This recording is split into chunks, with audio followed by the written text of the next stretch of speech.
ಗುಲ್ಬರ್ಗಾ ವಾರ್ತೆಗಳ ಪ್ರಾಯೋಜಕರು ದೇವಾನಂದ್ ಸಾರಿ centre super market Kalaburagi ಹಾಗೂ सह प्रायोजकರು शकाइना बैप्टिस्ट अकेडमी 23 वर्षों की उत्कृष्ट शैक्षणिक सेवा। ದೇವಾನಂದ್ ಸ್ಯಾರಿ ಸೆಂಟರ್ ಹಲವು ವರ್ಷಗಳಿಂದ ಕಲಬುರ್ಗಿ ಮಹಾಜನತೆಯ ಭರವಸೆ ಗಳಿಸಿರುವ ರೇಷ್ಮೆ ಸೀರೆಗಳ ಅತಿ ದೊಡ್ಡ ಶೋರೂಮ್. ಹಬ್ಬಗಳು, ಮದುವೆ, ಉಪನಯನ ಹಾಗೂ ನಿಮ್ಮ ಮನೆಯ ಶುಭ ಸಮಾರಂಭಗಳಿಗೆ ಬೇಕಾಗುವ ರೇಷ್ಮೆ ಸೀರೆಗಳಿಗೆ ದೂರದ ಬೆಂಗಳೂರು, ಹೈದರಾಬಾದ್ ನಗರಗಳಿಗೆ ಹೋಗುವ ಅಗತ್ಯವಿಲ್ಲ. ದೇವಾನಂದ್ ಸ್ಯಾರಿ ಸೆಂಟರ್ ನೀಡುತ್ತದೆ exclusive silk sari collections. Devanand sari ಸೆಂಟರ್ನಲ್ಲಿ ಈಗ ಮದುವೆ ಮುಂತಾದ ಶುಭ ಸಮಾರಂಭಗಳಿಗೆ ಕಾಂಚೀವರಂ ಸೇರಿದಂತೆ wedding bracket saris, pure Dharmavaram ಸೀರೆಗಳು, ಪ್ಯೂರ್ ಬನಾರಸ್ ಸೀರೆಗಳು, pure Uppada silk, pure Ilkal ಸೀರೆಗಳು, pure fancy Gadwal silk, pure Paithani ಸೀರೆಗಳು, ಪ್ಯೂರ್ ಸಾಫ್ಟ್ ಸಿಲ್ಕ್ ಸೀರೆಗಳು ವಿವಿಧ ವಿನ್ಯಾಸಗಳಲ್ಲಿ. ಕಲಬುರಗಿಯಲ್ಲೇ ಅತಿ ದೊಡ್ಡ ಮತ್ತು ವಿಶಾಲವಾದ 10,000 ಚದುರ ಅಡಿ ಇರುವ ಏಕೈಕ ಸ್ಯಾರಿ ಸೆಂಟರ್ ದೇವಾನಂದ್ ಸ್ಯಾರಿ ಸೆಂಟರ್. ಭೇಟಿ ಕೊಡಿ. ದೇವಾನಂದ್ ಸ್ಯಾರಿ ಸೆಂಟರ್, ಕಾಮತ್ ಹೋಟೆಲ್ ಹಿಂದುಗಡೆ, super market, Kalaburagi. We provide a nurturing, supportive and inspiring learning environment where every child is encouraged to explore, discover and realize their full potential. A school and a venture that started 50 years ago with a vision of providing education to every child and giving every child the right to education. Enlighten your child as future with Shekinah Baptist Academy. As parents, your search for the right educational journey ends here at Shekinah Baptist Academy. Here, education goes beyond textbooks. We provide a nurturing, supportive, and inspiring learning environment where every child is encouraged to explore, discover. Beyond the classroom, our students engage in clubs, forums, outreach programs, sports, and fitness activities for learners who need extra support. Admissions are now open for the academic year 2026.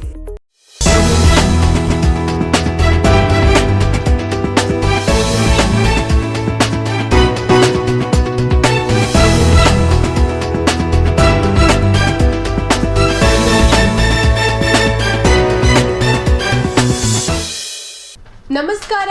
ಇನ್ ಗುಲ್ಬರ್ಗಾ ವಾರ್ತೆಗಳಿಗೆ ಸ್ವಾಗತ. ಮೊದಲಿಗೆ headlines. ಖಾಲಿ ಹುದ್ದೆಗಳ ಭರ್ತಿಯಲ್ಲಿ ಒಳ ಮೀಸಲಾತಿ ಜಾರಿಗೊಳಿಸಲು ಮಾದಿಗ ಸಮುದಾಯ ಆಗ್ರಹ. ಶರಣಬಸವೇಶ್ವರ 204ನೇ ಜಾತ್ರೆ ಉಚ್ಚಾಯಿ ಎಳೆದ ಭಕ್ತಸಾಗರ, ನಾಳೆ ಭವ್ಯ ರಥೋತ್ಸವ. ರಾಜ್ಯ ಬಜೆಟ್ ವಿರೋಧಿಸಿ ಸಿಪಿಐ ಪಕ್ಷದ ಪದಾಧಿಕಾರಿಗಳು ಉದ್ಯೋಗ ಖಾತ್ರಿ ಸಲಕರಣೆಗಳೊಂದಿಗೆ ಜಿಲ್ಲಾಧಿಕಾರಿಗಳ ಕಚೇರಿ ಎದುರು ಪ್ರತಿಭಟನೆ. ಕೇಂದ್ರ ಸರ್ಕಾರದ ವಿರುದ್ಧ ಸಚಿವ ಪ್ರಿಯಾಂಕ್ ಖರ್ಗೆ ವಾಗ್ದಾಳಿ. ಈಗ ವಾರ್ತೆಗಳ ವಿವರ. ಪರಿಶಿಷ್ಟ ಜಾತಿಗಳ ಒಳ ಮೀಸಲಾತಿಯನ್ನು ಗ್ರೂಪ್ ಎಬಿಸಿ ವರ್ಗೀಕರಣದಂತೆ ಜಾರಿಗೊಳಿಸಿ ಸರ್ಕಾರಿ ಹುದ್ದೆಗಳನ್ನು ನೇಮಕ ಮಾಡಿಕೊಳ್ಳಬೇಕು ಎಂದು ಮಾದಿಗ ಸಮುದಾಯದ ಮುಖಂಡರು ಜಿಲ್ಲಾಧಿಕಾರಿಗಳ ಕಚೇರಿ ಎದುರು ಪ್ರತಿಭಟನೆ ಮಾಡಿ ಸರ್ಕಾರವನ್ನು ಆಗ್ರಹಿಸಿದ್ದಾರೆ. ರಾಜ್ಯ ಸರ್ಕಾರ ಖಾಲಿ ಹುದ್ದೆಗಳ ಭರ್ತಿ ಪ್ರಕ್ರಿಯೆಯಲ್ಲಿ ಪರಿಶಿಷ್ಟ ಜಾತಿಗಳ ಒಳ ಮೀಸಲಾತಿಯನ್ನು ಗ್ರೂಪ್ ಎಬಿಸಿ ವರ್ಗೀಕರಣದಂತೆ ಜಾರಿಗೊಳಿಸಬೇಕು ಎಂದು ಮಾದಿಗ ಸಮುದಾಯದ ಮುಖಂಡರು ಆಗ್ರಹಿಸಿ ಇಂದು ಮಾದಿಗ ಸಮುದಾಯದ ಮುಖಂಡರು ಜಿಲ್ಲಾಧಿಕಾರಿಗಳ ಕಚೇರಿ ಎದುರು ಪ್ರತಿಭಟನೆ ನಡೆಸಿ ಸರ್ಕಾರಕ್ಕೆ ಮನವಿ ಪತ್ರ ಸಲ್ಲಿಸಿದರು. ಪರಿಶಿಷ್ಟ ಜಾತಿಗಳ ಒಳ ಮೀಸಲಾತಿ ಕುರಿತಂತೆ ಮಾನ್ಯ ಸರ್ವೋಚ್ಚ ನ್ಯಾಯಾಲಯ ನೀಡಿರುವ ನಿರ್ದೇಶನಗಳ ಹಿನ್ನೆಲೆಯಲ್ಲಿ ರಾಜ್ಯ ಸರ್ಕಾರ ಕಾಯ್ದೆ ರೂಪಿಸಿ ರಾಜ್ಯಪಾಲರಿಂದ ಅಂಕಿತ ಪಡೆದಿರುವುದು ಮಾದಿಗ ಸಮುದಾಯದ 35 ವರ್ಷಗಳ ನಿರಂತರ ಹೋರಾಟಕ್ಕೆ ದೊರೆತ ಐತಿಹಾಸಿಕ ನ್ಯಾಯವಾಗಿದೆ ಎಂದು ಅವರು ತಿಳಿಸಿದ್ದಾರೆ. ಕಳೆದ 35 ವರ್ಷಗಳಿಂದ ಮಾದಿಗ ಸಮುದಾಯ ಸಾಮಾಜಿಕ ನ್ಯಾಯಕ್ಕಾಗಿ ಶಾಂತಿಯುತ ಹಾಗೂ ಪ್ರಜಾಸತ್ತಾತ್ಮಕ ಹೋರಾಟ ನಡೆಸುತ್ತಾ ಬಂದಿದೆ. ಸರ್ವೋಚ್ಚ ನ್ಯಾಯಾಲಯವು ಈ ಸಮುದಾಯದ ಪರವಾಗಿ ತೀರ್ಪು ನೀಡಿದ್ದರೂ ಸಹ ಸರ್ಕಾರ ಒಳ ಮೀಸಲಾತಿ ಜಾರಿಗೊಳಿಸುವಲ್ಲಿ ಕಳೆದ 2 ವರ್ಷಗಳಿಂದ ವಿಳಂಬ ಮಾಡುತ್ತಿರುವುದು ಅತ್ಯಂತ ಖಂಡನೀಯ ಮತ್ತು ನೋವುಂಟು ಮಾಡುವ ಸಂಗತಿಯಾಗಿದೆ ಎಂದು ಅವರು ಆರೋಪಿಸಿದರು. ಈ ಕುರಿತು ಮಾತನಾಡಿದ ಮಾದಿಗ ಸಮಾಜದ ಮುಖಂಡ ರಾಜು ವಾಡೇಕರ್ ಹಾಗೂ ಮಲ್ಲಿಕಾರ್ಜುನ್ ಜಿಂಕೇರಿ ಅವರು ಸರ್ಕಾರದ ಈ ಆದೇಶದಲ್ಲಿ ಒಳ ಮೀಸಲಾತಿ ಸಂಬಂಧ ಹೊರಡಿಸಿದ್ದ ಆದೇಶಗಳನ್ನು ಪರಿಗಣಿಸದೆ ನೇಮಕಾತಿ ಮಾಡಲು ಸೂಚಿಸಿರುವುದು ಮಾದಿಗ ಸಮುದಾಯದ 35 ವರ್ಷಗಳ ಹೋರಾಟಕ್ಕೆ ಮಾಡಿದ ಗಂಭೀರ ಅನ್ಯಾಯ ಹಾಗೂ ನಂಬಿಕೆ ದ್ರೋಹವಾಗಿದೆ ಎಂದು ಆಕ್ರೋಶ ವ್ಯಕ್ತಪಡಿಸಿದರು. ತಕ್ಷಣವೇ ಸರ್ಕಾರ ಒಳ ಮೀಸಲಾತಿ ವ್ಯವಸ್ಥೆಯನ್ನು ಜಾರಿಗೊಳಿಸಿ ಖಾಲಿ ಹುದ್ದೆಗಳ ಭರ್ತಿಯನ್ನು ಗ್ರೂಪ್ ಎಬಿಸಿ ವರ್ಗೀಕರಣದಂತೆ ನಡೆಸಬೇಕು ಎಂದು ಅವರು ಒತ್ತಾಯಿಸಿದ್ದರು. ಕಲಬುರಗಿ ಜಿಲ್ಲೆಯ ಮಾದಿಗ ಒಕ್ಕಟ್ಟಿನಿಂದ ಇವತ್ತು ಒಂದು ಪ್ರತಿಭಟನೆ ಟಮಾಟೆ ಚಳವಳಿಯನ್ನು ಹಮ್ಮಿಕೊಂಡಿದ್ದೇವೆ. ಈಗಾಗಲೇ ಕರ್ನಾಟಕ ರಾಜ್ಯದಲ್ಲಿ ಉರಿತಕ್ಕಂಥ ಬೆಂಕಿ, ಇದು ರಾಜ್ಯದ ಮಾದಿಗ ಒಳ ಮೀಸಲಾತಿ ಬೆಂಕಿಯನ್ನು ಇನ್ನೂ ಹೆಚ್ಚು ಮಾಡ್ತಾ ಇದೆ ಸರ್ಕಾರ. ಯಾಕೆ ಹೆಚ್ಚು ಮಾಡ್ತಿದೆ, ಯಾಕೆ ವಿಳಂಬ ಮಾಡ್ತಿದೆ? ಸುಮ್ಮನೆ ತಾಕಗಳಿಗೆ ಮುಂದೆ ಇನ್ನೂ 2 ದಿನ ನೋಡಮ್ಮ, ಮುಂದೆ ಹಾಕೋಣ, ಬರೇ ಇದೆ ಕೇಳ್ತಾ 2 ವರ್ಷ ಮುಗಿದೋಯ್ತು. ಇಲ್ಲಿವರೆಗೆ 2 ವರ್ಷ ಆಯಿತು, ಇನ್ನುವರೆಗೆ ಯಾವುದು ಸದಾಶಿವ ಆಯೋಗ ವರದಿ, ನಾಗಮೋಹನ್ ದಾಸ್ ವರದಿ ಇನ್ನೂವರೆಗೆ ಅಭಿವೃದ್ಧಿ ಆಗಿಲ್ಲ. ಅದಕ್ಕೂ 56,000 ಇವತ್ತು ಹೇಳ್ತಾರೆ ಹುದ್ದೆ ಭರ್ತಿ ಮಾಡ್ಕೊತೀನಿ. ಯಾವ ಲೆಕ್ಕದ ಮ್ಯಾಗೆ ನೀವು ಹುದ್ದೆ ಮಾಡ್ತೀರಿ ಸರ್? ವರ್ಷ ಕುಂತಿದ್ದು ನಾವು ಅದಕ್ಕೆ ನಮಗೆ ಹುದ್ದೆಗೆ ಸಿಗಲಿ ಅಂತೇಳಿ ನಾವು ಇಷ್ಟು ವರ್ಷ ಹೋರಾಟ 35 ವರ್ಷದಿಂದ ಹೋರಾಟ ಮಾಡುತ್ತಿದ್ದೇವೆ. ಈಗ ಆಲ್ರೆಡಿ ಸುಪ್ರೀಂ ಕೋರ್ಟ್ ಆದೇಶ ಮಾಡಿದ ಮ್ಯಾಗೆ ಎಲ್ಲ ರಾಜ್ಯಗಳು, ತೆಲಂಗಾಣ ಆಗಿರ್ಬೋದು, ತಮಿಳುನಾಡು ಆಗಿರ್ಬೋದು, ಹರಿಯಾಣ ಆಗಿರ್ಬೋದು, ಈ ಆಂಧ್ರ ಪ್ರದೇಶ ಆಗಿರ್ಬೋದು, ಎಲ್ಲ ಕಡೆ ಒಳ ಮೀಸಲಾತಿ. ಈ ಕರ್ನಾಟಕದಲ್ಲಿ ಯಾಕಪ್ಪ ಏನಾಗಿದೆ ನಿಮ್ಗೆ ಕರ್ನಾಟಕದಲ್ಲಿ ಮಾಡೋಕ್ಕ? ಹೇಳ್ರಿ, ಇಂಥವ್ರು ಮಾಡ್ತಾ ಇದ್ದಾರೆ, ಇಂಥವ್ರು ಬೇಡ ಅಂತಿದ್ದಾರೆ, ಅವ್ರ ಹೆಸರೇ ಹೇಳ್ರಿ, ಅವ್ರ ಮನೆಗಾರೆ ಹೋಗಿ ಕಾಲು ಬೀಳ್ತೀವಿ. ಏನಿದೆ ಕಾನೂನಲ್ಲಿ? ಕಾನೂನು ಮಾಡಂತೇಳಿ ಸಂವಿಧಾನ ಏನು ಹೇಳಿದೆ?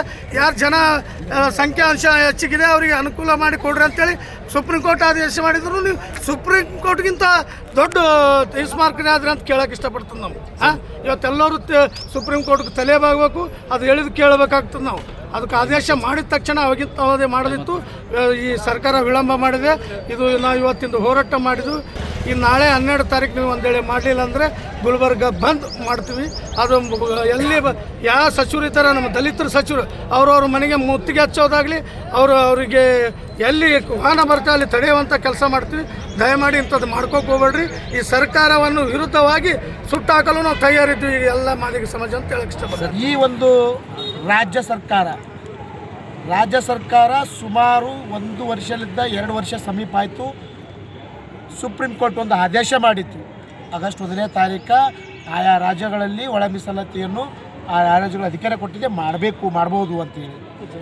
ಆದರೆ ರಾಜ್ಯ ಸರ್ಕಾರ, ಸಿದ್ದರಾಮಯ್ಯನ ಸರ್ಕಾರ 1.5 ವರ್ಷ 2 ವರ್ಷ ಸಮೀಪ ಆದ್ರೂ ಆ ಒಂದು ಒಳ ಮೀಸಲಾತಿಯ ಕೂಗನ್ನು ಕೇಳಲಾರದೆ ನಮ್ಮ ಸಮಾಜವನ್ನು ಬಹಳ ಒಂದು ವಿಕೃತವಾಗಿ ನೋಡ್ಕೊಂಡು ಬಂದಿರತಕ್ಕಂಥ, ಅದು ಲಾಸ್ಟ್ ಒಂದು ಸಮಯದಲ್ಲಿ ಒಂದು ಭಾಳ ಇಡೀ ರಾಜ್ಯಾದ್ಯಂತ ಒಂದು ದೊಡ್ಡ ಪ್ರಮಾಣದ ಹೋರಾಟವನ್ನು ಮಾಡಿದಾಗ ಇಡೀ ವಿಧಾನಸೌಧಕ್ಕೆ ಮುತ್ತಿ ಹಾಕುವ ಸಮಯದಲ್ಲಿ ಹಿಂಗಾದರೂ ನಡೆಯೋದಿಲ್ಲ, ಮಾಡಬೇಕು, ನಮ್ಮ ಬುಡಕ್ಕೆ ಬರ್ತದಂತ ತಿಳ್ಕೊಂಡು ಒಂದು ಒಳ ಮೀಸಲಾತಿಯನ್ನು ಜಾರಿಗೆ ಮಾಡ್ತದೆ. ಜಾರಿಗೆ ಮಾಡಿದ ನಂತರ ಇನ್ನು ಕೆಲವೇ ಒಂದು ದಿನಗಳಲ್ಲಿ, ಕೆಲವೇ ದಿವಸಗಳಲ್ಲಿ ಮಾಡಿದ ನಂತರ ಪೋಸ್ಟ್ಗಳು ಕರೀತಾರೆ. ಪೋಸ್ಟ್ಗಳ ಪ್ರಕಾರ ಅಂದ್ರೆ ನಾವು ಒಳ ಮೀಸಲಾತಿ ಪ್ರಕಾರನೇ ಪೋಸ್ಟ್ಗಳು ಕರಿಬೇಕಲ್ಲ.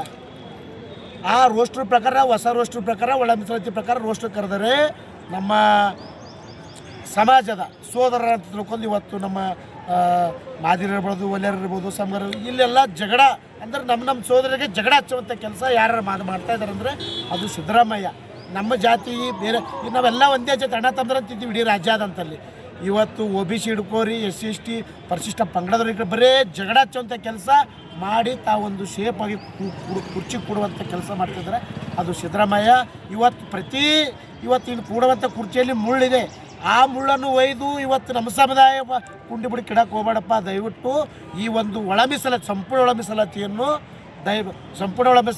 ಜಾರಿಗೆ ಮಾಡಬೇಕು. 12ನೇ ತಾರೀಕು ಬರುವಂಥ ಒಂದು ಸಂಪೂರ್ಣ ಸಭೆಯಲ್ಲಿ ಸಂಪೂರ್ಣ ಒಳ ಮೀಸಲಾತಿ ಮಾಡಿ ಹೊಸ ರೋಸ್ಟ್ರ್ ಪ್ರಕಾರ ಆ ಹುದ್ದೆಗಳನ್ನು 56,432 ಹುದ್ದೆಗಳನ್ನು ತುಂಬಬೇಕೆಂದು ಕೇಳ್ಕೊಳ್ತೀನಿ.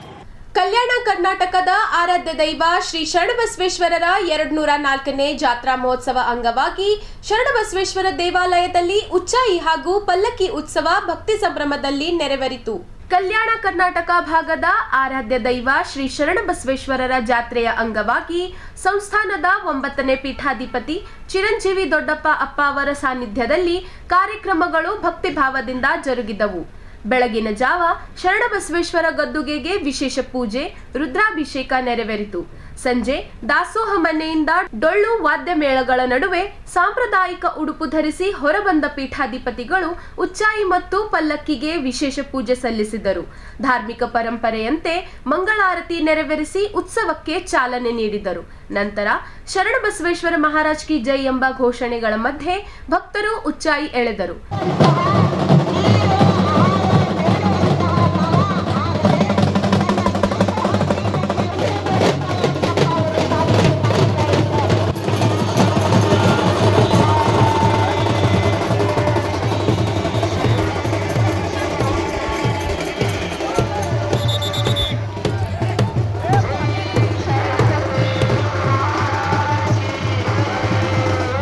ದೇವಾಲಯದ ಮುಂಭಾಗದಿಂದ ಪಾದಗಟ್ಟೆಯವರೆಗೆ ಉಚ್ಚಾಯಿ ರಥವನ್ನು ಎಳೆದ ಭಕ್ತರು ತಮ್ಮ ಹರಕೆಗಳನ್ನು ತೀರಿಸಿದರು.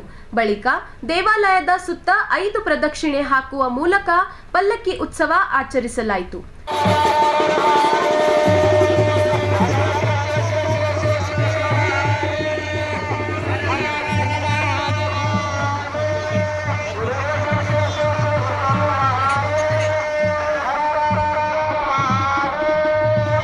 ಜಾತ್ರೆ ಅಂಗವಾಗಿ ದೇವಾಲಯದ ವಿಶಾಲ ಪ್ರಾಂಗಣ ದೀಪಾಲಂಕಾರದಿಂದ ಕಂಗೊಳಿಸುತ್ತಿದ್ದು, ರಥೋತ್ಸವಕ್ಕೆ ಆಗಮಿಸುವ ಭಕ್ತರಿಗೆ ಅಗತ್ಯ ವ್ಯವಸ್ಥೆಗಳು ಮಾಡಲಾಗಿದೆ. ಈಗಾಗಲೇ ವಿವಿಧ ಭಾಗಗಳಿಂದ ಅಪಾರ ಸಂಖ್ಯೆಯ ಭಕ್ತರು ಆಗಮಿಸಿ ಶರಣಬಸವೇಶ್ವರ ಗದ್ದುಗೆ ದರ್ಶನ ಪಡೆಯುತ್ತಿದ್ದಾರೆ. ನಾಳೆ ರವಿವಾರ ನಡೆಯಲಿರುವ ಭವ್ಯ ಮಹಾರಥೋತ್ಸವದ ಹಿನ್ನೆಲೆಯಲ್ಲಿ ಕರ್ನಾಟಕ, ಮಹಾರಾಷ್ಟ್ರ ಮತ್ತು ಆಂಧ್ರಪ್ರದೇಶ ಸೇರಿದಂತೆ ವಿವಿಧ ರಾಜ್ಯಗಳಿಂದ ಸಾವಿರಾರು ಭಕ್ತರು ಆಗಮಿಸುವ ನಿರೀಕ್ಷೆ ಇದೆ. ದೂರದ ಊರುಗಳಿಂದ ಹರಕೆ ಹೊತ್ತ ಭಕ್ತರು ಪಾದಯಾತ್ರೆ ಮೂಲಕ ದೇವಾಲಯ ತಲುಪಿ ನೈವೇದ್ಯ ಅರ್ಪಿಸಿ ದರ್ಶನ ಪಡೆಯುತ್ತಿದ್ದಾರೆ. ಸಂಜೆ 6 ಗಂಟೆಗೆ ಪೀಠಾಧಿಪತಿ ಚಿರಂಜೀವಿ ದೊಡ್ಡಪ್ಪ ಅಪ್ಪ ಅವರು ಲಕ್ಷಾಂತರ ಭಕ್ತರಿಗೆ ಪರುಷ ಬಟ್ಟಲು ತೋರಿಸಿ ಆಶೀರ್ವಚನ ನೀಡಿ ಜೈಘೋಷಗಳ ಮಧ್ಯೆ ರಥೋತ್ಸವಕ್ಕೆ ಚಾಲನೆ ನೀಡಲಿದ್ದಾರೆ. ರಥೋತ್ಸವದ ಹಿನ್ನೆಲೆಯಲ್ಲಿ ಭಾರೀ ಜನಸಂದಣಿ ನಿರೀಕ್ಷಿಸಲಾಗಿರುವುದರಿಂದ ದೇವಾಲಯ ಸುತ್ತಮುತ್ತ ಪೊಲೀಸ್ ಬಂದೋಬಸ್ತ್ ಕಟ್ಟುನಿಟ್ಟಾಗಿ ಮಾಡಲಾಗಿದೆ. SVP circle, Jagat circle, Lalgeri cross, super market, Shah Bazar ಸೇರಿದಂತೆ ಪ್ರಮುಖ ರಸ್ತೆಗಳಲ್ಲಿ ಸಂಚಾರ ಮಾರ್ಗಗಳನ್ನು ಬದಲಿಸಿ ಭಕ್ತರಿಗೆ ಅನುಕೂಲ ಕಲ್ಪಿಸಲಾಗಿದೆ. ಇದೇ ವೇಳೆ ಭಕ್ತರಿಗೆ ಕುಡಿಯುವ ನೀರು ಹಾಗೂ ಅನ್ನಪ್ರಸಾದದ ವ್ಯವಸ್ಥೆಯನ್ನು ವಿವಿಧ ಕಡೆಗಳಲ್ಲಿ ಟೆಂಟ್ ಹಾಕಿ ಭಕ್ತರು ಹಾಗೂ ಸೇವಾ ಸಂಘಗಳು ವ್ಯವಸ್ಥೆಗಳನ್ನು ಸಹ ಮಾಡುತ್ತಿದ್ದಾರೆ. ರಾಜ್ಯ ಸರ್ಕಾರ ಮಂಡಿಸಿರುವ ಬಜೆಟ್ ಜನಪರತೆಯ ಮುಖವಾಡ ಧರಿಸಿದ ಕಾರ್ಪೊರೇಟ್ ಪರ ಬಜೆಟ್ ಎಂದು ಆರೋಪಿಸಿ ಭಾರತ ಕಮ್ಯುನಿಸ್ಟ್ ಪಕ್ಷದ ಪದಾಧಿಕಾರಿಗಳು ಜಿಲ್ಲಾಧಿಕಾರಿಗಳ ಕಚೇರಿ ಎದುರು ಪ್ರತಿಭಟನೆ ಮಾಡಿದರು. ರಾಜ್ಯದ ಸರ್ಕಾರ ಮಂಡಿಸಿದ ಬಜೆಟ್ ವಿರೋಧಿಸಿ ಭಾರತ ಕಮ್ಯುನಿಸ್ಟ್ ಪಕ್ಷದ ಮುಖಂಡರು ಇಂದು ಜಿಲ್ಲಾಧಿಕಾರಿಗಳ ಕಚೇರಿ ಎದುರು ಸಲಿಕೆ ಬುಟ್ಟಿ ಸೇರಿದಂತೆ ಉದ್ಯೋಗ ಖಾತ್ರಿ ಯೋಜನೆಯ ಸಲಕರಣೆಗಳನ್ನು ಹಿಡಿದುಕೊಂಡು ರಾಜ್ಯ ಮತ್ತು ಕೇಂದ್ರ ಸರ್ಕಾರದ ವಿರುದ್ಧ ಘೋಷಣೆ ಕೂಗಿ ಪ್ರತಿಭಟನೆ ಮಾಡಿದರು.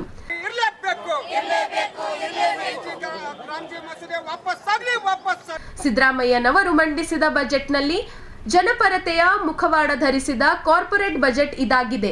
ಸಾಮಾನ್ಯ ಜನರ ಬದುಕು ಸುಧಾರಿಸಲು ಬೇಕಾದ ಸ್ಪಷ್ಟ ಕ್ರಮಗಳು ಇಲ್ಲವೆಂದು ಭಾರತ ಕಮ್ಯುನಿಸ್ಟ್ ಪಕ್ಷ ರಾಜ್ಯ ಸಮಿತಿ ತೀವ್ರ ಟೀಕೆ ವ್ಯಕ್ತಪಡಿಸಿದೆ.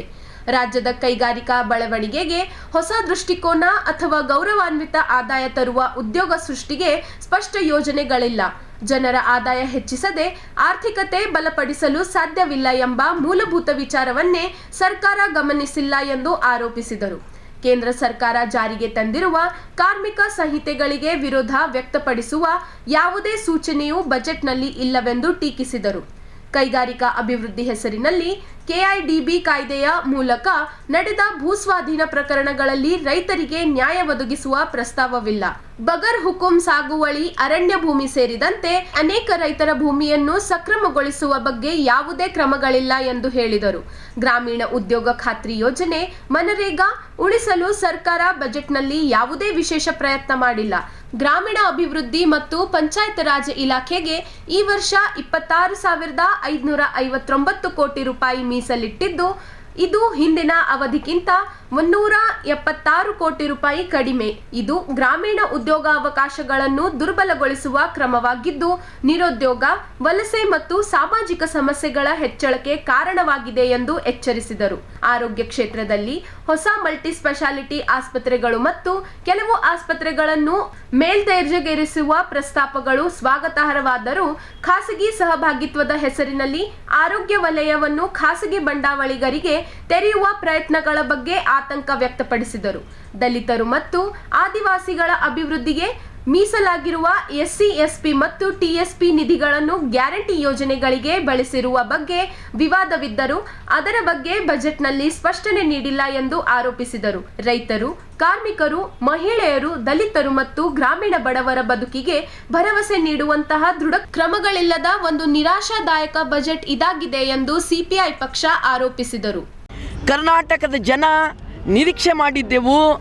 ನಿಜವಾಗಲೂ ಕಾಂಗ್ರೆಸ್ಸಿನ ಒಳಗಡೆ ಇರುವಂಥ ಸಮಾಜವಾದಿ ಚಳುವಳಿ ಹಿನ್ನೆಲೆಯಿಂದ ಬಂದಿದ್ದೀನಿ ಅಂತ ಹೇಳ್ಕೊಳ್ಳುವಂಥ ಸಿದ್ದರಾಮಯ್ಯ ಅವರು ಮತ್ತು ಅವರ ಕಾಂಗ್ರೆಸ್ ಸರ್ಕಾರ ಸಾಮಾನ್ಯ ದುಡಿಯುವ ಜನತೆಯ ಆರ್ಥಿಕ ಮಟ್ಟವನ್ನು ಹೆಚ್ಚು ಮಾಡುವಂಥ, ನಿರುದ್ಯೋಗವನ್ನು ತೊಡೆಯುವಂಥ ಈ ಎಲ್ಲ ಕೆಲಸಗಳು ಮಾಡ್ತಾರ. ಜೆಂಡರ್ ಬಜೆಟ್ ಮಂಡನೆ ಮಾಡ್ತಾರ ಅಂತ ಅಂದ್ಕೊಂಡಿದ್ದೆವು. ಮತ್ತು ಭಾಳ ದೊಡ್ಡ ಸಂಖ್ಯೆಯಲ್ಲಿರುವಂಥ ರೈತರು, ಕೂಲಿ ಕಾರ್ಮಿಕರು, ಮಹಿಳೆಯರು, ದಲಿತರು, ದಮನಿತರು ಇವರೆಲ್ಲರ ಸಂಬಂಧಪಟ್ಟಂಗೆ ಒಂದು ಉತ್ತಮವಾದ ಕೆಲಸ ಮಾಡ್ತಾರೆ ಬಜೆಟಲ್ಲಿ ಅಂತ ಅಂದ್ಕೊಂಡಿದ್ದೆವು. ಅತ್ಯಂತ ದುಃಖದಾಯಕವಾದ ಸಂಗತಿ ಏನು ಅಂತ ಕೇಳಿದ್ರೆ, ಉದ್ಯೋಗ ಖಾತ್ರಿ ಕಾಯ್ದೆ 2 ತಿಂಗಳ ಹಿಂದೆ ಕೇಂದ್ರ BJP ಸರ್ಕಾರ ಅದನ್ನು ನಾಶ ಮಾಡುವ ದಾರಿ ಒಳಗೆ ಮನ್ರೇಗಾ ಕಿತ್ತು ಹಾಕಿ VB ಗ್ರಾಮ್ಜಿ ತೊಗೊಂಡು ಬಂದರು. 60% ಕೇಂದ್ರ ಸರ್ಕಾರ, 40% ರಾಜ್ಯ ಸರ್ಕಾರ ಖರ್ಚು ಮಾಡಿ ಉದ್ಯೋಗವನ್ನು ಅವರು ಹೇಳಿದ ಕಡೆಗೆ ಕೊಡಬೇಕು ಕೆಲಸ ಅಂತ ಮಾಡಿದ್ರು. ಅದನ್ನು ಕಾಂಗ್ರೆಸ್ನವರು, ವಿಶೇಷವಾಗಿ ಸಿದ್ದರಾಮಯ್ಯ, DKಶಿ ಎಲ್ಲರೂ ನೋಡ್ರಿ ಇಂಥ ಸಲ್ಕಿ ಗುದ್ದಲಿ, ಇಂಥ ಬುಟ್ಟಿ ಎಲ್ಲ ನಮ್ಮ ಬುಟ್ಟಿ, ಈ ಬುಟ್ಟಿ ಇಂಥದನ್ನೆಲ್ಲ ಹಿಡ್ಕೊಂಡು ಒಂದು ತಲೆಗೆ ಒಂದು ರುಮಾಲು ಕಟ್ಕೊಂಡು ಅವರು ತಾತ್ಕಾಲಿಕ ಕೂಲಿಕಾರರು, ತಾತ್ಕಾಲಿಕ ರೈತರು ಆಗಿ ಚಿಕ್ಕಬಳ್ಳಾಪುರ ಅನೇಕ ಕಡೆಗೆ ಅವರು ಹೋರಾಟ ಮಾಡಿದರು. ಮತ್ತು ಕೇಂದ್ರ ಸರ್ಕಾರಕ್ಕೆ ಹೇಳಿದರು, ನೀವು ಮನ್ರೇಗಾ ನಾಶ ಮಾಡ್ತಾ ಇದ್ದೀರಿ, ರೈತ ವಿರೋಧಿ ಇದ್ದೀರಿ, ಕೂಲಿ ಕಾರ್ಮಿಕ ವಿರೋಧಿ ಇದ್ದೀರಿ. ನಾವು ಹೇಳಿದ್ದೆವು ಅವತ್ತು ಏನಂತ, ಕಮ್ಯುನಿಸ್ಟ್ ಪಕ್ಷಗಳು ಎಸ್ಪೆಷಲಿ CPIM NDA ಒಂದು ಸರ್ಕಾರ, UPA ಒಂದು ಸರ್ಕಾರ ಇದ್ದಾಗ ಒತ್ತಾಯ ಮಾಡಿ ಹೊರಗಿನಿಂದ ನಮ್ಮ ಬೆಂಬಲ ಅವ್ರು ಕೇಳಿದಕ್ಕಾಗಿ ಕೊಟ್ಟು ಮನ್ರೇಗಾ ತಂದಿದ್ದೆವು. ಅದಕ್ಕೆ ಕಮ್ಯುನಿಸ್ಟ್ ಪಾರ್ಟಿ ಕಾರಣ, CPIM ಕಾರಣ, ಎಡಪಕ್ಷಗಳು ಕಾರಣ. ಇದನ್ನು ಉಳಿಸ್ಕೋಬೇಕು, ಕಾಂಗ್ರೆಸ್ಸು ಸಹಿತ ಹಣ ಕಳ್ಕೊತೀವಲ್ಲ ಅಂತ ಹೇಳಿ ಕೇಂದ್ರ ಸರ್ಕಾರದ ವಿರುದ್ಧ ಹೋರಾಟ ಮಾಡಿದ್ರಷ್ಟೇ ಸಾಕಾಗಲ್ಲ, ನೀವು ನಿಜವಾಗ್ಲೂ ಇದನ್ನು ಉಳಿಸ್ಲಿಕ್ಕಾಗಿ ಕೆಲಸ ಮಾಡಬೇಕು ಅಂತ ಹೇಳಿದೆವು. ನಾವು ನಿರೀಕ್ಷೆ ಮಾಡಿದೆವು. ನಿನ್ನೆ ಬಜೆಟಲ್ಲಿ ಗ್ರಾಮೀಣಾಭಿವೃದ್ಧಿಗೆ ಸಂಬಂಧಪಟ್ಟಂಥ ಬಜೆಟ್ಟು 40% ಉದ್ಯೋಗ ಖಾತ್ರಿ ಕೊಡಬೇಕಾದಂಥ 40% ಸೇರಿಸಿ ದೊಡ್ಡ ಮೊತ್ತ ಕೊಡ್ತಾರ ಅಂತ ತಿಳ್ಕೊಂಡಿದ್ದೆವು. ಆದರೆ ಹೋದ ಸಾರಿ ಕೊಟ್ಟಂಥ ಬಜೆಟ್ಗಿಂತಲೂ ಈ ಸಾರಿ 176 ಕೋಟಿ ರೂಪಾಯಿ ಕಡಿಮೆ ಕೊಟ್ಟಿದ್ದಾರಾ? ಹೆಂಗೆ ನೀವು ಉದ್ಯೋಗ ಖಾತ್ರಿ ಕೊಡ್ತೀರಿ? ಏನು ನಿಮಗೆ ನೈತಿಕತೆ? ಕೇಂದ್ರ ಸರ್ಕಾರವನ್ನು ನೀವು ಪ್ರಶ್ನೆ ಮಾಡುವಾಗ BJPಯವರು ಉದ್ಯೋಗ ಖಾತ್ರಿ ಮುಳುಗಿಸಲತ್ತದ, ಮಹಾತ್ಮ ಗಾಂಧಿ ಹೆಸರಿನ ಜೊತೆಗೆ ಮುಳುಗಿಸಲತ್ತ ಅಂತ ಹೇಳುವಾಗ ನೀವು ಇಲ್ಲಿ ಹೆಚ್ಚು ಬಜೆಟನ್ನು ಕೊಟ್ಟು ಕೇಂದ್ರ ಸರ್ಕಾರಕ್ಕೆ ಪಾಠ ಕಲಿಸ್ಬೋದಿತ್ತಾ, ದಾರಿ ಹಾಕ್ಬೋದಿತ್ತಾ? ಈ ಕೆಲಸ ಮಾಡಿಲ್ಲ. CPM ಪಾರ್ಟಿ ಇವತ್ತು ನಾವು ಹೋರಾಟ ಮಾಡ್ತಾ ಇದ್ದೀವಿ, ನಾವು ಆಗ್ರಹ ಮಾಡ್ತಾ ಇದ್ದೀವಿ. ಈಗಲಾದರೂ ಸಿದ್ದರಾಮಯ್ಯ ಅವರೇ, ನಾಳೆ ಚಿತ್ತಾಪುರಕ್ಕೆ ಬರ್ತಾ ಇದ್ದೀರಿ ಮಾನ್ಯ ಮುಖ್ಯಮಂತ್ರಿಗಳೇ, ನಾವು ಈಗಲಾದರೂ ನಿಮಗೆ ಆಗ್ರಹ ಮಾಡ್ತೀವಿ, ವಿಶೇಷವಾದಂಥ ಬಜೆಟನ್ನು, ವಿಶೇಷವಾದ ಅನುದಾನವನ್ನು ನೀವು ಇನ್ನು ಮುಂದೆ ಕೊಡಬೇಕು, ಎಸ್ಪೆಷಲಿ ಗ್ರಾಮೀಣಾಭಿವೃದ್ಧಿ ಇಲಾಖೆಗೆ, ಎಸ್ಪೆಷಲಿ ಉದ್ಯೋಗ ಖಾತ್ರಿ ಕಾಯ್ದೆಗೆ ಅನ್ನೋದನ್ನು ಆಗ್ರಹ ಮಾಡಿ ನಾವಿವತ್ತಿಲ್ಲಿ ಹೋರಾಟವನ್ನು ಮಾಡ್ತಾ ಇದ್ದೀವಿ. ಸರ್ಕಾರ ಈ ಬೇಡಿಕೆ ಈಡೇರಿಸಬೇಕು, ಇಲ್ಲ ಅಂದರೆ ಬೀದಿಗಳ ತುಂಬಿಸ್ತೀವಿ. ಕೇಂದ್ರ BJP ಸರ್ಕಾರದ ವಿರುದ್ಧ, ರಾಜ್ಯ ಕಾಂಗ್ರೆಸ್ಸಿನ ವಿರುದ್ಧ ನಾವು ಬೀದಿಯನ್ನು ತುಂಬಿಸ್ತೀವಿ ಅನ್ನುವ ಚೇತಾವಣಿಯನ್ನು ಕೊಡಲಿಕ್ಕೆ ಇವತ್ತು ಹೋರಾಟವನ್ನು ಮಾಡ್ತಾ ಇದ್ದೀವಿ. ಈಗ ಒಂದು ಚಿಕ್ಕ ವಿರಾಮ. ದೇವಾನಂದ್ ಸ್ಯಾರಿ ಸೆಂಟರ್ ಹಲವು ವರ್ಷಗಳಿಂದ ಕಲಬುರ್ಗಿ ಮಹಾಜನತೆಯ ಭರವಸೆ ಗಳಿಸಿರುವ ರೇಷ್ಮೆ ಸೀರೆಗಳ ಅತಿ ದೊಡ್ಡ ಶೋರೂಮ್. ಹಬ್ಬಗಳು, ಮದುವೆ, ಉಪನಯನ ಹಾಗೂ ನಿಮ್ಮ ಮನೆಯ ಶುಭ ಸಮಾರಂಭಗಳಿಗೆ ಬೇಕಾಗುವ ರೇಷ್ಮೆ ಸೀರೆಗಳಿಗೆ ದೂರದ ಬೆಂಗಳೂರು, ಹೈದರಾಬಾದ್ ನಗರಗಳಿಗೆ ಹೋಗುವ ಅಗತ್ಯವಿಲ್ಲ. ದೇವಾನಂದ್ ಸ್ಯಾರಿ ಸೆಂಟರ್ ನೀಡುತ್ತಿದೆ exclusive silk sari collections. Devanand sari ಸೆಂಟರ್ನಲ್ಲಿ ಈಗ ಮದುವೆ ಮುಂತಾದ ಶುಭ ಸಮಾರಂಭಗಳಿಗೆ ಕಾಂಚೀವರಂ ಸೇರಿದಂತೆ wedding bracket saris, pure Dharmavaram ಸೀರೆಗಳು, ಪ್ಯೂರ್ ಬನಾರಸ್ ಸೀರೆಗಳು, pure Uppada silk, pure Ilkal ಸೀರೆಗಳು, pure fancy Gadwal silk, pure Paithani ಸೀರೆಗಳು, ಪ್ಯೂರ್ ಸಾಫ್ಟ್ ಸಿಲ್ಕ್ ಸೀರೆಗಳು ವಿವಿಧ ವಿನ್ಯಾಸಗಳಲ್ಲಿ. ಕಲಬುರಗಿಯಲ್ಲೇ ಅತಿ ದೊಡ್ಡ ಮತ್ತು ವಿಶಾಲವಾದ 10,000 ಚದುರ ಅಡಿ ಇರುವ ಏಕೈಕ ಸ್ಯಾರಿ ಸೆಂಟರ್ ದೇವಾನಂದ್ ಸ್ಯಾರಿ ಸೆಂಟರ್. ಭೇಟಿ ಕೊಡಿ. ದೇವಾನಂದ್ ಸ್ಯಾರಿ ಸೆಂಟರ್, ಕಾಮತ್ ಹೋಟೆಲ್ ಹಿಂದುಗಡೆ, ಸೂಪರ್ ಮಾರ್ಕೆಟ್, ಕಲಬುರ್ಗಿ.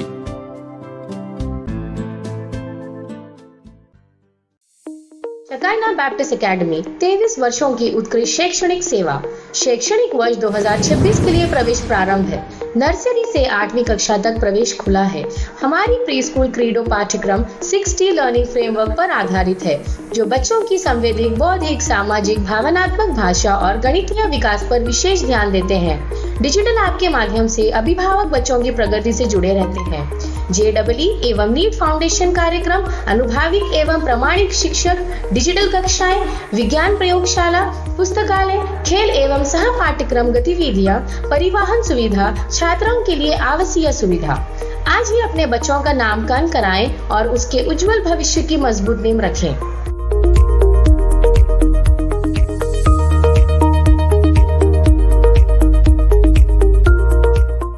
ವಿರಾಮದ ನಂತರ ವಾರ್ತೆಗಳಿಗೆ ಮತ್ತೊಮ್ಮೆ ಸ್ವಾಗತ. ಕೇಂದ್ರ ಸರ್ಕಾರದ ವಿದೇಶಾಂಗ ನೀತಿ ಕುರಿತು ರಾಜಕೀಯ ವಾಗ್ವಾದ. ಜಿಲ್ಲಾ ಉಸ್ತುವಾರಿ ಸಚಿವ ಪ್ರಿಯಾಂಕ್ ಖರ್ಗೆ ಅವರು ಕೇಂದ್ರ ಸರ್ಕಾರದ ವಿರುದ್ಧ ಗಂಭೀರ ಆರೋಪಗಳನ್ನು ಮಾಡಿದ್ದಾರೆ. ಕೇಂದ್ರ ಸರ್ಕಾರವು ಭಾರತದ ವಿದೇಶಾಂಗ ನೀತಿಯನ್ನು ಅಡವಿಟ್ಟಿದ್ದು, ಇದರ ಪರಿಣಾಮವಾಗಿ ಪ್ರಧಾನಿ ನರೇಂದ್ರ ಮೋದಿ ಅವರಿಗೂ ಹಾಗೂ ದೇಶದ ಗೌರವಕ್ಕೂ ಧಕ್ಕೆಯಾಗುತ್ತಿದೆ ಎಂದು ಜಿಲ್ಲಾ ಉಸ್ತುವಾರಿ ಸಚಿವ ಪ್ರಿಯಾಂಕ್ ಖರ್ಗೆ ಆರೋಪಿಸಿದರು. ಕಲಬುರಗಿಯಲ್ಲಿ ಸುದ್ದಿಗಾರರೊಂದಿಗೆ ಮಾತನಾಡಿದ ಅವರು, ಅಮೆರಿಕದ ಉಪ ಕಾರ್ಯದರ್ಶಿ ದೆಹಲಿಗೆ ಬಂದು ಭಾರತವನ್ನು ಚೀನಾದಷ್ಟು ಬೆಳೆಯಲು ಬಿಡುವುದಿಲ್ಲ ಎಂದು ಹೇಳಿರುವುದಾಗಿ ಉಲ್ಲೇಖಿಸಿದರು. ಇನ್ನೊಬ್ಬರು ರಷ್ಯಾದಿಂದ ತೈಲ ಖರೀದಿಸುವುದಕ್ಕೂ ನಾವೇ ಸಲಹೆ ನೀಡಿದ್ದೇವೆ ಎಂದು ಹೇಳುತ್ತಿರುವುದು ಭಾರತ ಸರ್ಕಾರದ ಸ್ವತಂತ್ರ ವಿದೇಶಾಂಗ ನೀತಿಯ ಮೇಲೆ ಪ್ರಶ್ನೆ ಎತ್ತುತ್ತಿದೆ ಎಂದು ಅವರು ಹೇಳಿದರು. ಈ ರೀತಿಯ ಹೇಳಿಕೆಗಳ ವಿರುದ್ಧ ಕೇಂದ್ರದ ಒಬ್ಬರು ಮಂತ್ರಿಗಳು ಧ್ವನಿ ಎತ್ತಿಲ್ಲ. ಇದರಿಂದ ಭಾರತ ತನ್ನ ವಿದೇಶಾಂಗ ನೀತಿಯನ್ನು ಅಡವಿಟ್ಟಿದೆಯೇ ಎಂದು ಅನುಮಾನ ಮಾಡುತ್ತಿದೆ ಎಂದು ಖರ್ಗೆ ಅಭಿಪ್ರಾಯಪಟ್ಟರು. ಇದರಿಂದ ಪ್ರಧಾನಿ ಮೋದಿ ಅವರ ಗೌರವಕ್ಕೂ ದೇಶದ ಗೌರವಕ್ಕೂ ಹಾನಿಯಾಗುತ್ತಿದೆ ಎಂದರು. ಈ ಸಂದರ್ಭದಲ್ಲಿ ರಾಷ್ಟ್ರೀಯ ಸ್ವಯಂ ಸೇವಕ ಸಂಘ RSS ಕೂಡ ಈ ವಿಷಯದಲ್ಲಿ ಮೌನವಾಗಿರುವುದನ್ನು ಅವರು ಪ್ರಶ್ನಿಸಿದರು. ಅಮೆರಿಕದ ಅಧ್ಯಕ್ಷ ಡೊನಾಲ್ಡ್ ಟ್ರಂಪ್ ಕೂಡ ಮೋದಿ ರಾಜಕೀಯವನ್ನು ನಾಶ ಮಾಡುತ್ತೇವೆ ಎಂಬ ರೀತಿಯ ಹೇಳಿಕೆ ನೀಡಿರುವುದಾಗಿ ಖರ್ಗೆ ಆರೋಪಿಸಿದರು. ಇದೇ ವೇಳೆ LPG ಸಿಲಿಂಡರ್ ಬೆಲೆ ಏರಿಕೆ ವಿಚಾರದಲ್ಲೂ ಕೇಂದ್ರ ಸರ್ಕಾರವನ್ನು ಖರ್ಗೆ ತರಾಟೆಗೆ ತೆಗೆದುಕೊಂಡರು.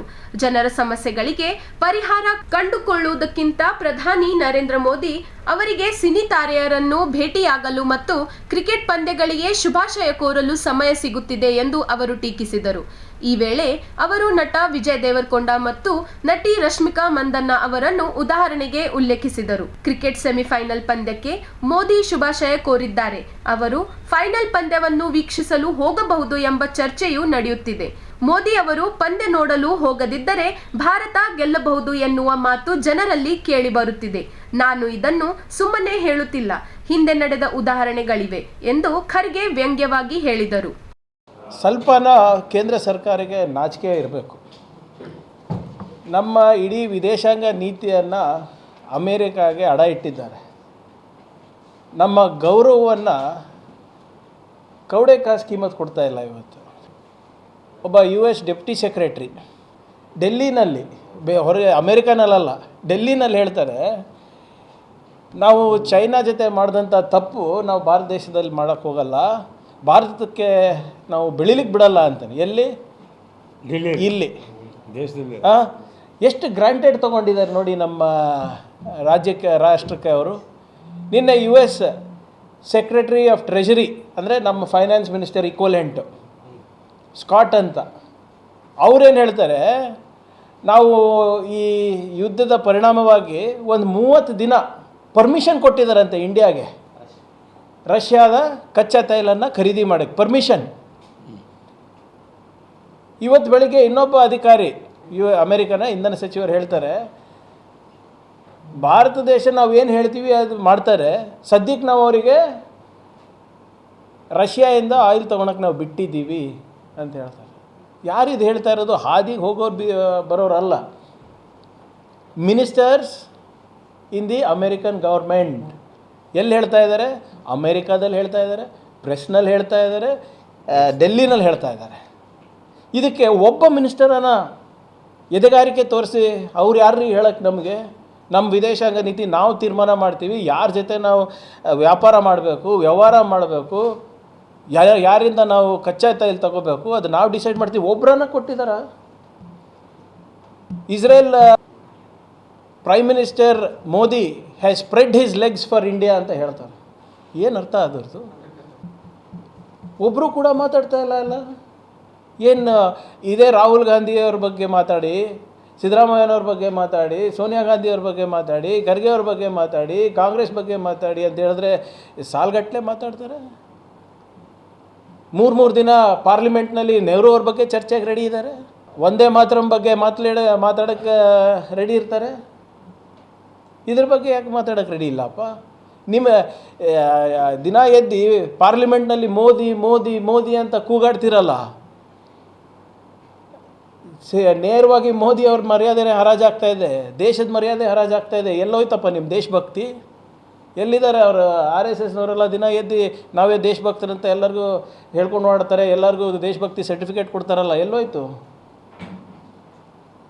ಈ ಪ್ರಶ್ನೆಯನ್ನು ದಯವಿಟ್ಟು ವಿರೋಧ ಪಕ್ಷದವ್ರಿಗೆ ಕೇಳೋದು ಬಿಟ್ಟು ಆಡಳಿತದಲ್ಲಿರೋಂಥ ಕೇಂದ್ರ ಸರ್ಕಾರದ ನಾಯಕರು, ಯಾರು ನಮ್ಮ ರಾಜ್ಯದಿರ್ಬೋದು ರಾಷ್ಟ್ರದಿರ್ಬೋದು, ಜೋಶಿ ಅವರಿಗೆ ನಮ್ಮ ಬಜೆಟ್ ಬಗ್ಗೆ ಕಮೆಂಟ್ ಮಾಡೋ ಪುರ್ಸೊತ್ತಿದೆ, ಸಿದ್ದರಾಮಯ್ಯವ್ರ ಬಗ್ಗೆ ಮಾತನಾಡೋ ಪುರ್ಸೊತ್ತಿದೆ, ನನ್ನ ಬಗ್ಗೆ ಮಾತಾಡೋ ಪುರ್ಸೊತ್ತಿದೆ.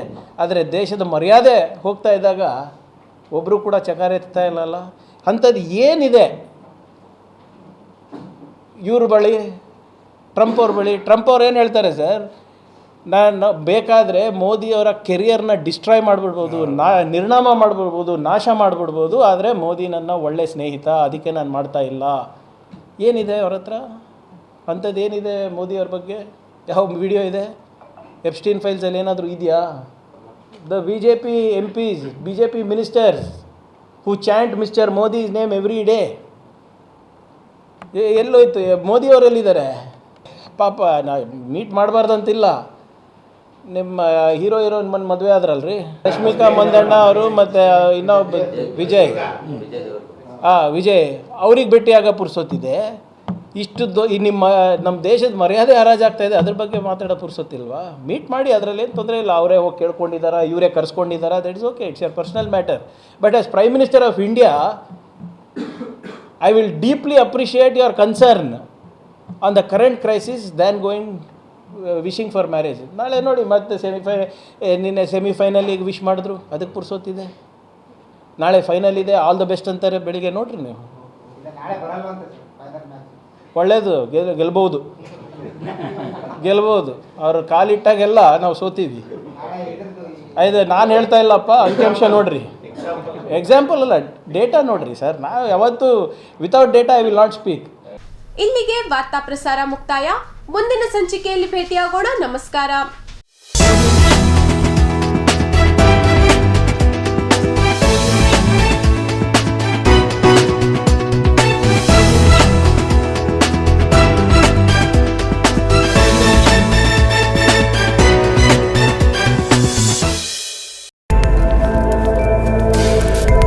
ಇನ್ ಗುಲ್ಬರ್ಗಾ ವಾರ್ತೆಗಳ ಪ್ರಾಯೋಜಕರು ದೇವಾನಂದ್ ಸಾರಿ ಸೆಂಟರ್ ಸೂಪರ್ ಮಾರ್ಕೆಟ್ कलबुर्गी ಹಾಗೂ सह प्रायोजकರು शकाइना बैप्टिस्ट अकेडमी 23 वर्षों की उत्कृष्ट शैक्षणिक सेवा. ದೇವಾನಂದ್ ಸ್ಯಾರಿ ಸೆಂಟರ್ ಹಲವು ವರ್ಷಗಳಿಂದ ಕಲಬುರ್ಗಿ ಮಹಾಜನತೆಯ ಭರವಸೆ ಗಳಿಸಿರುವ ರೇಷ್ಮೆ ಸೀರೆಗಳ ಅತಿ ದೊಡ್ಡ ಶೋರೂಮ್. ಹಬ್ಬಗಳು, ಮದುವೆ, ಉಪನಯನ ಹಾಗೂ ನಿಮ್ಮ ಮನೆಯ ಶುಭ ಸಮಾರಂಭಗಳಿಗೆ ಬೇಕಾಗುವ ರೇಷ್ಮೆ ಸೀರೆಗಳಿಗೆ ದೂರದ ಬೆಂಗಳೂರು, ಹೈದರಾಬಾದ್ ನಗರಗಳಿಗೆ ಹೋಗುವ ಅಗತ್ಯವಿಲ್ಲ. ದೇವಾನಂದ್ ಸ್ಯಾರಿ ಸೆಂಟರ್ ನೀಡುತ್ತದೆ exclusive silk sari collections. Devanand sari ಸೆಂಟರ್ನಲ್ಲಿ ಈಗ ಮದುವೆ ಮುಂತಾದ ಶುಭ ಸಮಾರಂಭಗಳಿಗೆ ಕಾಂಚೀವರಂ ಸೇರಿದಂತೆ wedding bracket saris, pure Dharmavaram ಸೀರೆಗಳು, ಪ್ಯೂರ್ ಬನಾರಸ್ ಸೀರೆಗಳು, pure Uppada silk, pure Ilkal ಸೀರೆಗಳು, pure fancy Gadwal silk, pure Paithani ಸೀರೆಗಳು, ಪ್ಯೂರ್ ಸಾಫ್ಟ್ ಸಿಲ್ಕ್ ಸೀರೆಗಳು ವಿವಿಧ ವಿನ್ಯಾಸಗಳಲ್ಲಿ. ಕಲಬುರಗಿಯಲ್ಲೇ ಅತಿ ದೊಡ್ಡ ಮತ್ತು ವಿಶಾಲವಾದ 10,000 ಚದುರ ಅಡಿ ಇರುವ ಏಕೈಕ ಸ್ಯಾರಿ ಸೆಂಟರ್ ದೇವಾನಂದ್ ಸ್ಯಾರಿ ಸೆಂಟರ್. ಭೇಟಿ ಕೊಡಿ.